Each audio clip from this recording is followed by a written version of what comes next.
The subway system in Toronto, Canada, is touted as one of the safest in the world. But on a sizzling summer evening, passengers could never imagine that they are about to take the most terrifying ride of their lives. Carolyn Smallwood, a doctoral student at the University of Toronto, is on her way to campus. She boards the last car in a train just before 6 p.m. Within moments, there's a problem. A malfunctioning signal. The train had stopped in the tunnel. While we were stationary in the tunnel, I felt a great change in the air pressure, and it was quite strong, stronger than I'd felt before. Behind her, another train has left the station, headed her way. A warning signal tells the driver of the new train to proceed with caution. Instead, he goes to full power, 30 miles an hour, and runs through 3 caution lights. As he rounds a blind curve, he spots Carolyn's train stopped in front of him. He slams on the brakes, but it's too late.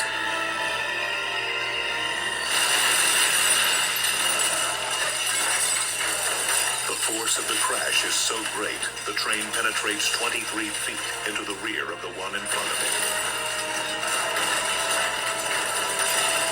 At first, I had no idea what had happened, and it almost seemed like a movie. Everything was going on in slow motion, and then I had the sensation of falling. Roger 35, can you tell us what's going on there, please?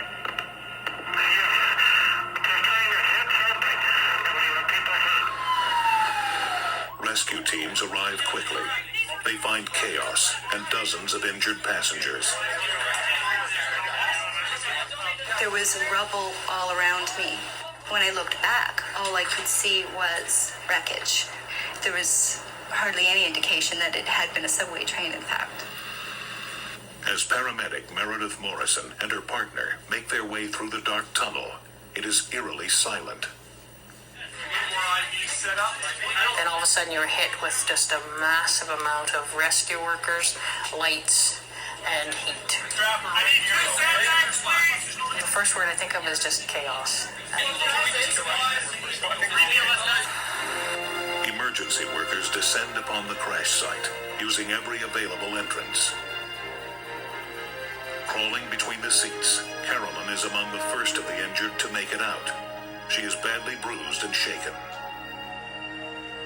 I'm in shock, I think. it was the scariest thing that ever happened to me. I've never been in any kind of thing like that before.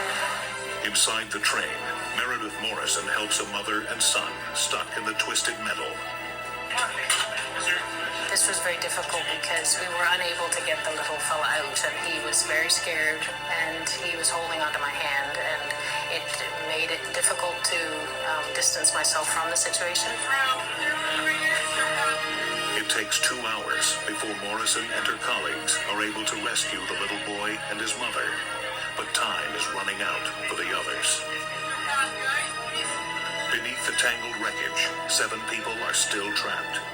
To get to them, rescuers will have to attack the twisted metal that blocks their path. The 2 trains that collided in the Toronto subway have mushroomed outward, virtually sealing off the tunnel.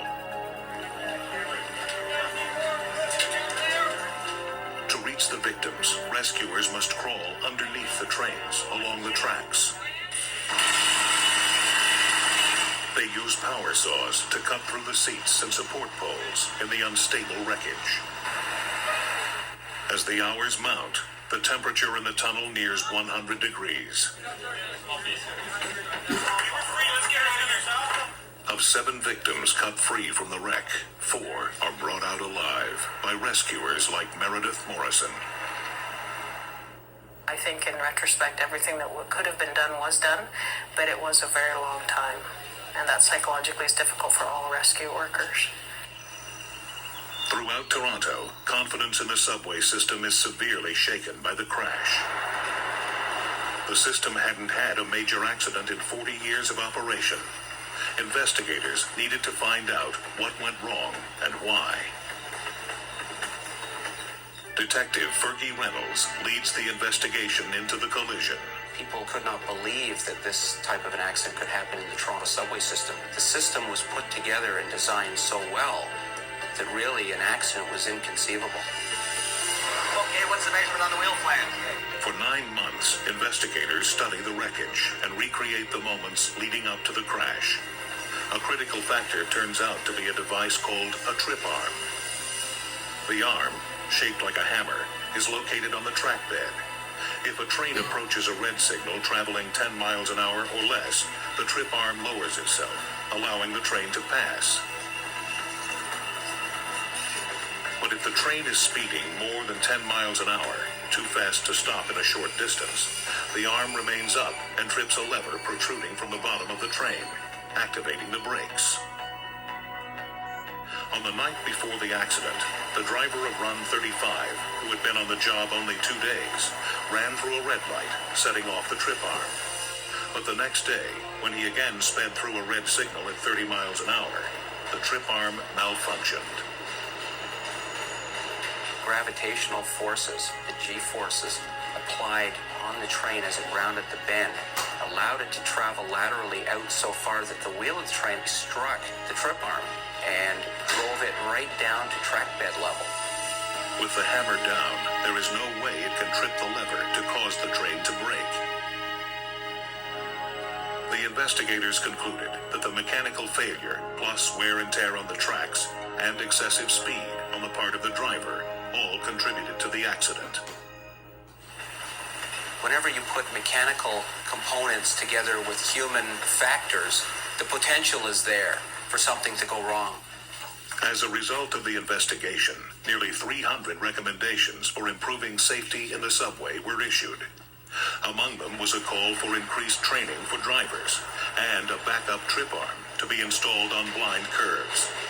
All of the recommendations have been implemented in Toronto and are being considered in several other cities with similar systems. The disastrous subway accident is one that never should have happened, but from it came hard lessons about man and his machines. Neither is infallible, yet when lives hang in the balance, neither can afford to fail.